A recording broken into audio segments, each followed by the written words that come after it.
It felt strange being back in the car with Uncle John. It was a long and quiet road back to his ranch, with neither of us taking the initiative to speak. I couldn't believe he'd been responsible for what happened at the hatchet facility. As soon as the car was parked, I was halfway out the door. John put a hand on my shoulder. "Wait," he said. "Please." I'm not usually that hesitant, but that please stopped me dead in my tracks. Without a word, I stayed in the car. "You don't know what those people are like," he continued. "You don't know what they're capable of. Because you're not telling me shit," I scoffed. "What the hell even happened? Where have you been?" "When you get to the point where I am at, everything just looks dark," he said. "Problems seem insurmountable, and you start to realize how badly the odds are stacked against you. When you came here, I just hoped to spare you that vision." "Fine. I'll show you," he sighed. "Just don't let it kill you." I thought about it while he went back inside. I stayed in the car, taking a deep breath and charging my phone for a bit. The screen flickered, and there was this burst of sound, like the static burst of a walkie-talkie. Strange.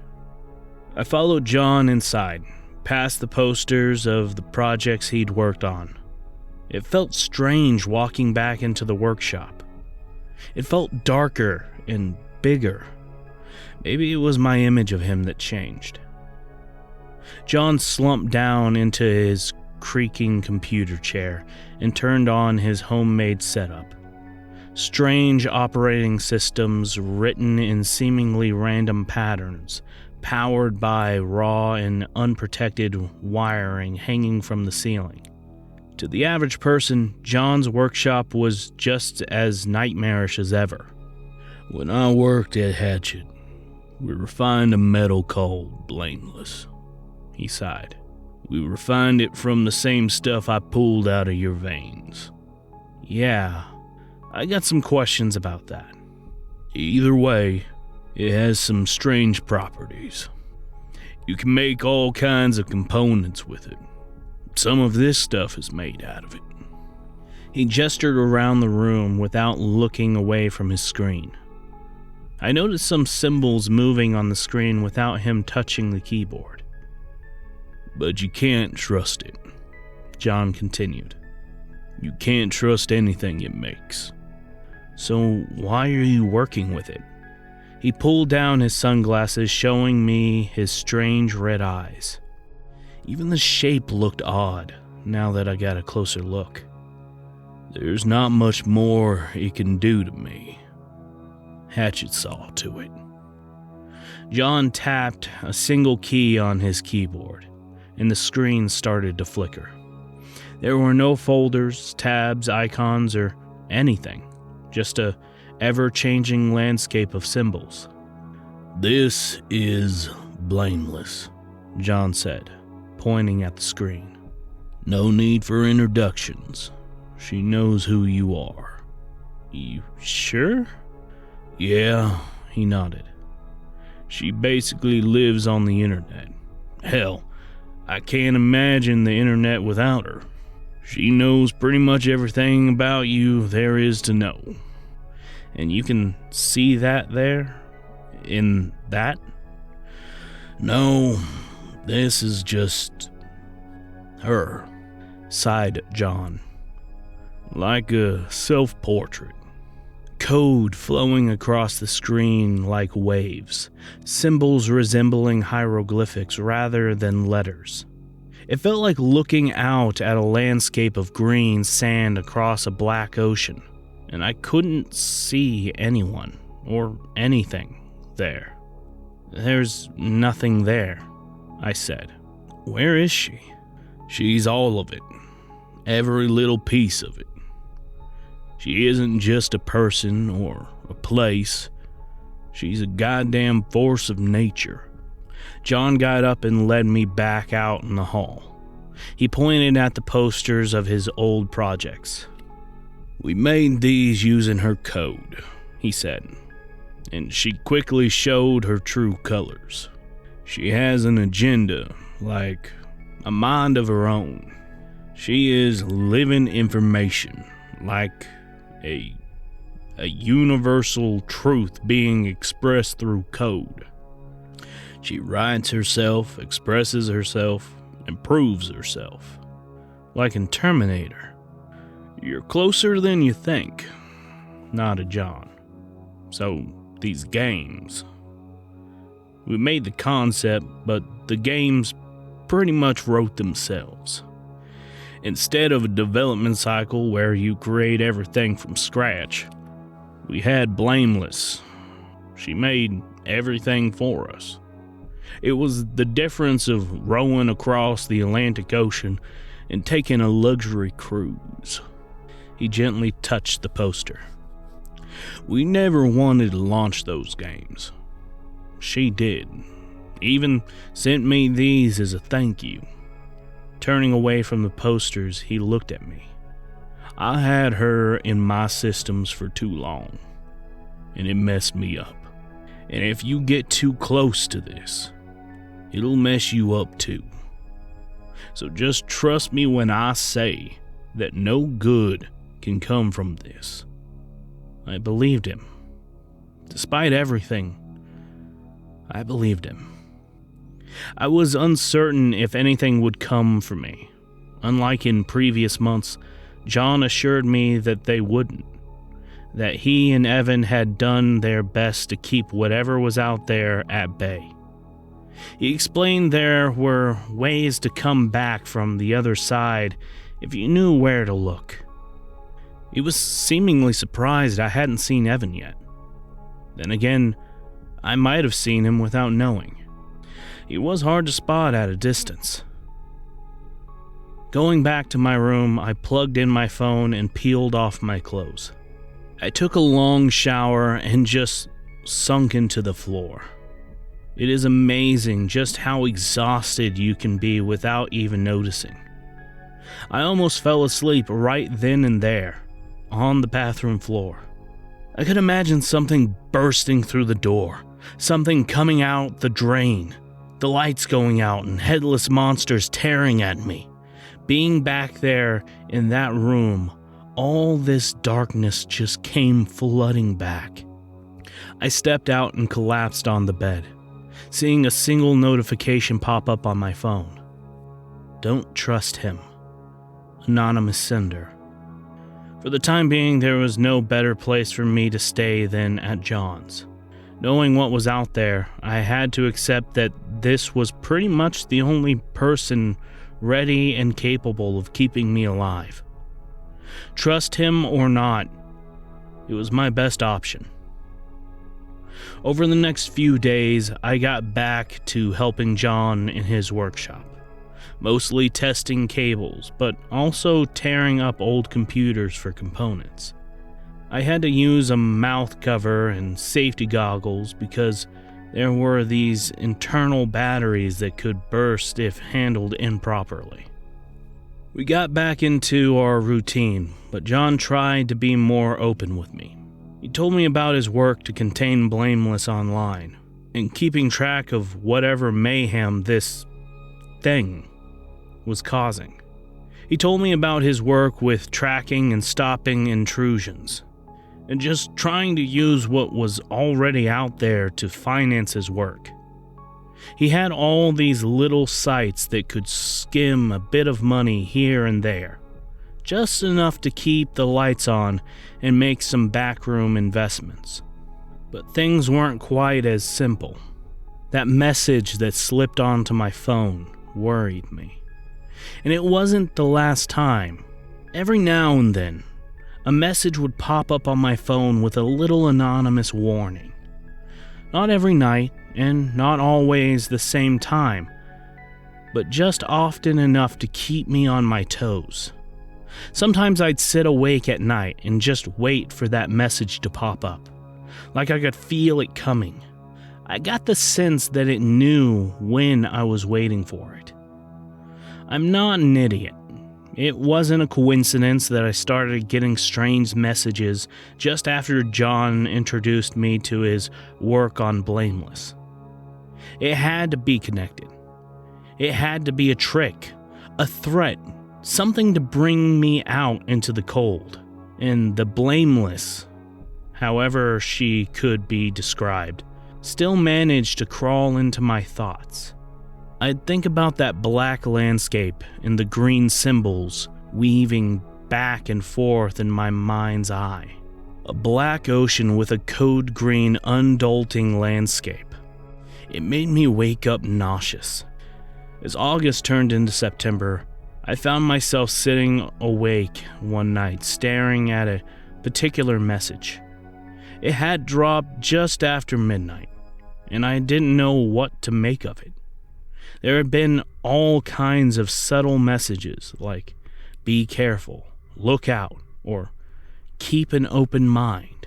I'd gotten them for weeks, but this was different. Ask him where Evan is. I didn't want to do it. I tried to get it out of my mind, but the truth was, Evan was still missing, and John didn't seem all too concerned. I watched him on and off for a few days, trying to make sense of what he was doing. All I could tell was that he was working on a website. One Thursday night, I couldn't stop myself. I had to ask. I stopped in the doorway and turned back around. So, John, do you know where Evan is? No idea, John said, not looking up from his keyboard. You said he was helping you keep things out, I said. To keep us safe. Yeah. It's complicated. I'm just asking where he is. John turned in his chair, looking at me with unblinking eyes. He's fine. Why are you asking? You don't seem too eager to get him back, I said. I don't know. He can get back. He'll be fine. Then why aren't you telling me where he is? Because it doesn't matter. John got out of his chair and walked up to me. I could see his gleaming red eyes straight through his sunglasses. I don't want you running off, putting yourself in danger, he continued. I don't want you to worry. Just tell me, I said. Just tell me what happened, and I'll be fine. I can't tell you because you wouldn't understand, John sighed. You'd freak out. You'd do something dumb. So it's bad. It's really bad. No, it's...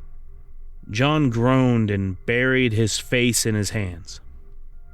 You just have to trust me on this, he continued. Like I trusted you to get me well after the blood poisoning? There was no response. John just looked at me and turned away. Going back to my room that night, I was furious.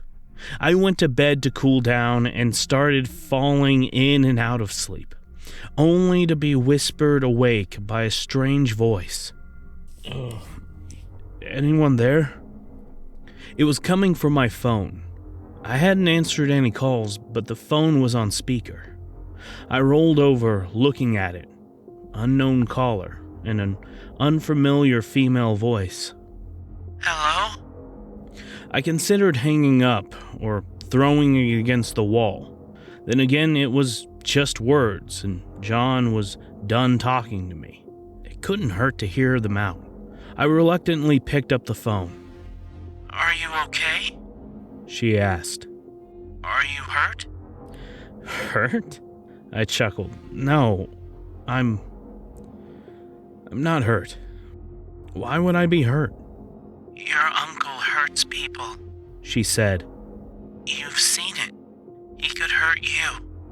What? What is this? What are you trying to do?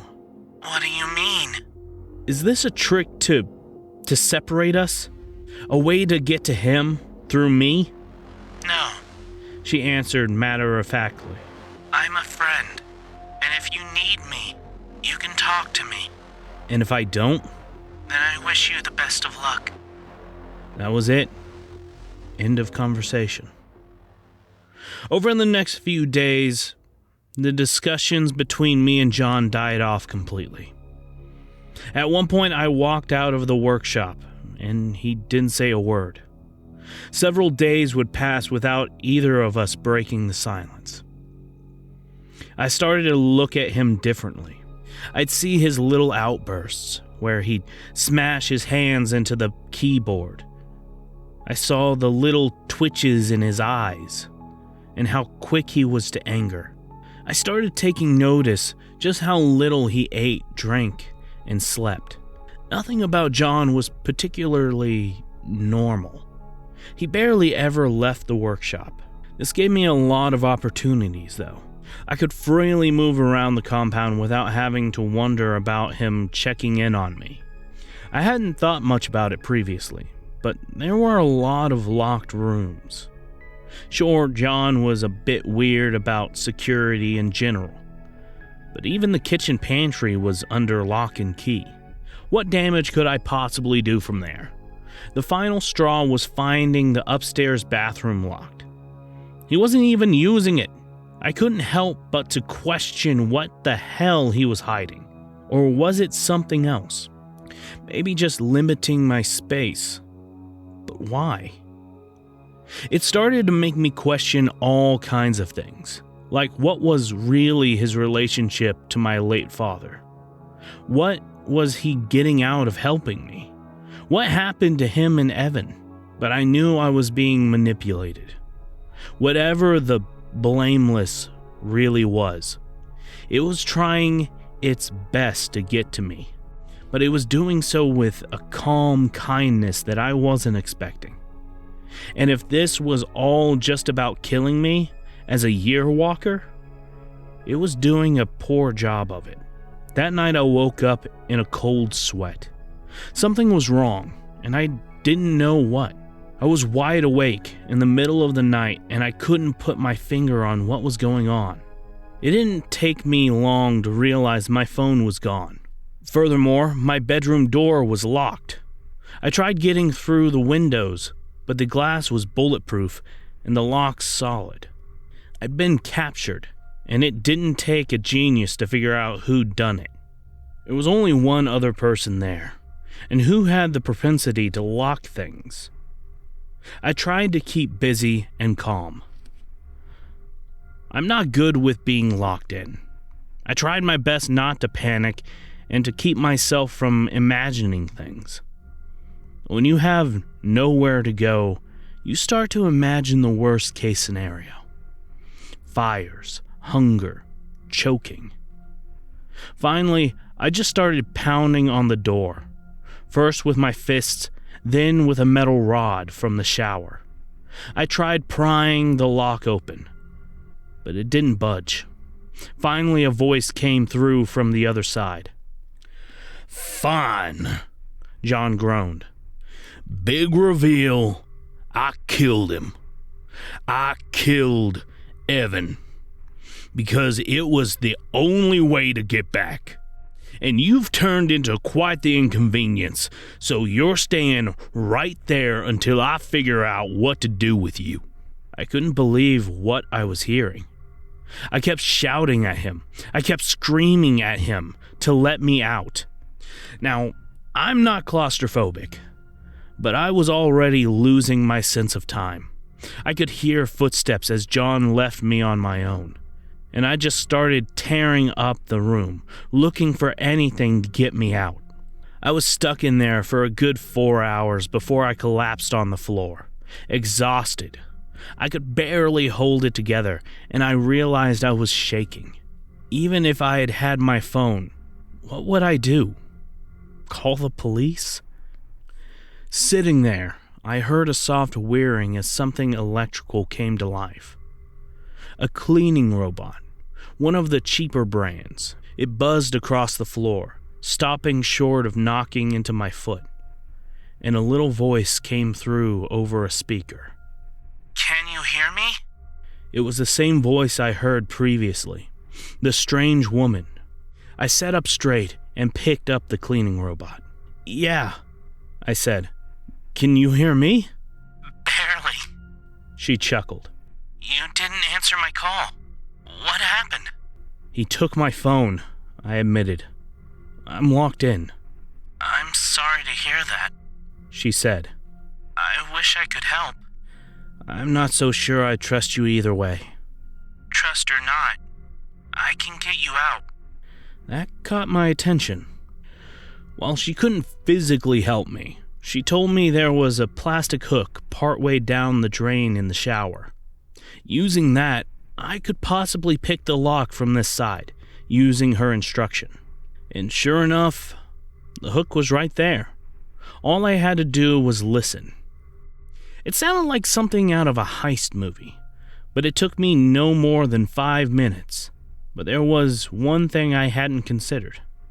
What would I do when I got out? Escape into the woods? Take out John? What was the plan? Now what? I whispered into the cleaning robot. What do I do?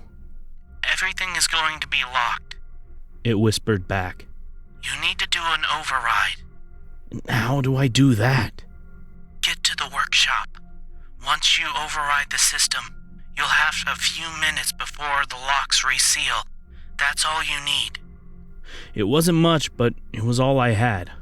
If John was prepared to lock me in my room and kill people, then there was no telling what he'd do next. I made my way across the compound and all the way back into John's workshop. For the first time in weeks, he wasn't there. That in itself was wildly suspicious and vaguely threatening. Clutching the cleaning robot to my chest, I tiptoed inside. The console, said the cleaning robot. You need to press the big eye-looking symbol. I made my way across the room and looked up at the console window. The sea of black with rolling green code. What John had described as a self-portrait. This wasn't the image I had in mind when I heard that voice coming through. That voice was helpful, not a manifestation of a vast nothing. Can you see it? It asked. Can you see the button? John's keyboard had at least 50 different symbols, and was split into 2 separate pieces. It took me a couple of minutes, but I found the big eye. Got it, I whispered. Do I press it? Yes, but you have to be... The door burst open. I could see John standing there, panting. There was a sort of dark sweat trickling down his forehead, and he hadn't had the time to put on his sunglasses. He stopped, holding up a hand. I need you to step away, he said. Right now. Or what? Are you going to lock me back in my room? Now! The robot demanded. Now, before he can stop you! I turned to the keyboard and held my finger over the symbol, but there was something different. I looked up at the screen and I could see the green waves passing quicker, like a pulse, getting excited. I wouldn't lock you in your room, John said. If you don't want to stay here, just go, but don't press that. I've been locked in my room all night, I said. I heard you. I'm not waiting for you to kill me. What the hell are you talking about? And why are you holding a... John's jaw dropped. He took a step forward, but I just let my finger hover closer to the symbol. He stopped. She's in the goddamn Wi-Fi, he laughed. That's it. That's how she's been talking to you. You knew about that? Of course I know. What the hell do you think I'm monitoring? He threw out his arms with a frustrated sigh. He took a deep breath and looked me in the eye. I've been nowhere near your room. I've been working on... John trailed off, feeling his pocket for his keys. There's an electric lock on every door in this building, he said. Some of them have speakers and microphones. That's probably what you heard. An emulated voice, a synthetic copy. So why did you lock all the doors, John? The pantry? The bathroom? That's the bug I've been working on all night, he sighed. If she's in the Wi-Fi, that's probably where it comes from. He locked you in, the robot said. He locked you in, and you know what he did to Evan. He's not telling you for a reason. I hesitated. That hesitation was enough for John to pull out his handgun. The air was sucked out of the room. We just stared at one another. I didn't even notice that I held my breath. Family or not, I'm not letting you press that button, John said. You don't know what you're doing. It's an override. I'm not letting you keep me here. That's what she's saying? An override would abort my last inhibitor patch, effectively letting her loose on a scale I couldn't imagine. It's just one button, I yelled back. How can one button do all that? It's not about the buttons. It's about the intent, he groaned. The symbols, they work on an abstract level. The eye represents the blameless, and pushing it with the intent of an override, it just sets her loose. He's right, the robot said. But that's what it takes for me to help you. I can't do anything from here. Everyone just shut up! I put down the cleaning robot and clutched my head. John kept his gun fixed on me. Where's my phone? I asked. If you weren't in my room, and if you didn't lock me in, I should have my phone. John didn't know what to say. For a moment, I could see that aggression spark to life in his eyes, and I thought he was going to shoot me. I just froze. Yeah, I took it, he admitted. I needed to boot her, kick her out of the phone. I was gonna return it at breakfast, and I never locked you in that room, but you were there. You took it. I did. Did you also kill Evan? Sort of. Sort of? There was a way back, but we couldn't both get through. He wasn't himself, so I stopped him and got out. But it's not like I killed him. Death works differently on the other side. He can still get out, but you did it. You killed him to save yourself. It's not that simple. Now step away from the goddamn... Something sent a shock up my spine. A little cleaning robot poked me with an exposed wire, shocking me just enough to give me a spasm. My fingers touched the keyboard and John took the shot. The room went dark. I was too scared to move, thinking that'd make me feel the bullet wound. There was this acrid smell touching my nose, surprising me into a gasp of air. Only then did I realize I was unharmed. And there in the dark I could see John's eyes, glowing red and heading straight for me. He was on me in a couple of seconds. Then he tossed me out of the way and took a second shot at the cleaning robot. My ears were ringing almost as loud as my pulse. I got an off-site backup, but she might have gotten to it. So long as there's no override, I got time to bootstrap it. He was running back and forth between cables and consoles, trying to get something to work, with seemingly little to no success. Perfect. Fucking perfect. Your girlfriend locked us both in. Great, continued John. Just amazing. I don't have the slightest idea how you let her into the system, but you did. And she's been paying attention. I didn't do anything, I panted. I didn't. This is what she does, he yelled back. This is a being with a fundamentally different view of the world. A being that sees us as willing ants, ready to build her an anthill. This right here is a queen. And if she gets out, your goddamn Yearwalk will be the last of our problems. And you haven't said anything about it? A hand grabbed my collar as a pair of red eyes burned into my retinas. Because she's always listening, always watching. And the more you say, the more ammunition she gets to use against you.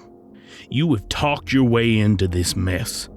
And the only thing you can do to fix it is to know when to shut the fuck up. He managed to get the lights back on. The server sparked to life, but something was wrong. I could hear the fans going hot. I could see some kind of mist coming out the screens. John tried to get the door open, but we were locked in.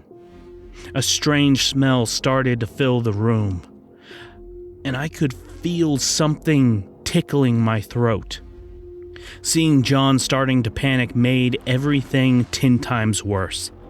He was usually composed, so seeing him starting to lose it meant something was extraordinarily bad. The door was reinforced and the electronic lock engaged. We were stuck. There was also a lack of rearing sound, making me think the ventilation had been turned off. I remembered the plastic hook. I could see it was the exact same lock as the one on my door. It didn't take me long to unlock the locking mechanism, as I did before. But it was harder when I was trying not to cough my lungs up. Get to the car, John coughed.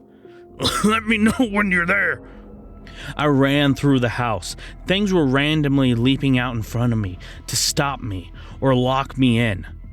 Everything from kitchen cabinets to the kitchen fridge. Anything metallic, magnetic, or connected to John's extensive home network. I'd hear her voice coming out of various appliances, anything with a speaker. There's still time. You can get answers. I can help you.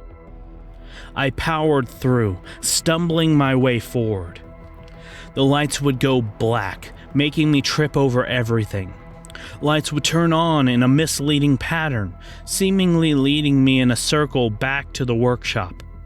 I had to try and disconnect what I was seeing in the intermittent light from what I remembered this place to actually look like. The voices were different. They could sound like my mom, my stepdad, my uncle, or just acquaintances I barely remembered. Hell, at one point was my own voice. And they were all growing increasingly desperate, begging me to turn around, to stop him. I could hear sirens, fire alarms, smoke detectors. It sounded like the entire world was coming to an end. Screams, calls, pleading, begging voices asking me to just stay a little longer. Just do one more thing. Just a little. Finally, I burst through the front door. I ran into the middle of the parking lot, far away from locked doors and electronics. From there, I could see the workshop was on fire. I still didn't have my phone. There was no one I could call, and nothing I could do. I just stood there in the late September night, watching the flames go higher and higher, helpless. I sat down on the cold ground, leaning against the car. I couldn't help but to weep. I was so tired of this. I was exhausted, torn, hurt, and confused. I didn't want any of it. I just wanted it to be over and done with. Minutes passed, maybe an hour. At first, I didn't even notice John sitting down next to me. The fire was spreading. His entire ranch would be up in flames soon enough. There was a different kind of silence between us now. We weren't angry or pitted against one another. We were just tired. Evan's gonna be fine, He panted. I promise. All right. And I'm sorry about the blood. He continued. I needed it for components. I should have said something, but it just sounded weird. I get it. Thanks. We just sat there watching the roof cave in from the flames. I could feel the cold gravel under my hands as my breathing slowed. Why are you helping me? I asked. I fucked up. You know, with your dad, John said. I didn't think it'd be this bad. I underestimated them. But you don't owe me anything, I said. You don't have to do this. It's not for you. It's for him. I saw a supporting beam crash into the ground, taking an entire wall down with it. John brushed off his pants and got up. He held out a hand and I took it. Come on, let's burn the car. He smiled. I think she's in the GPS.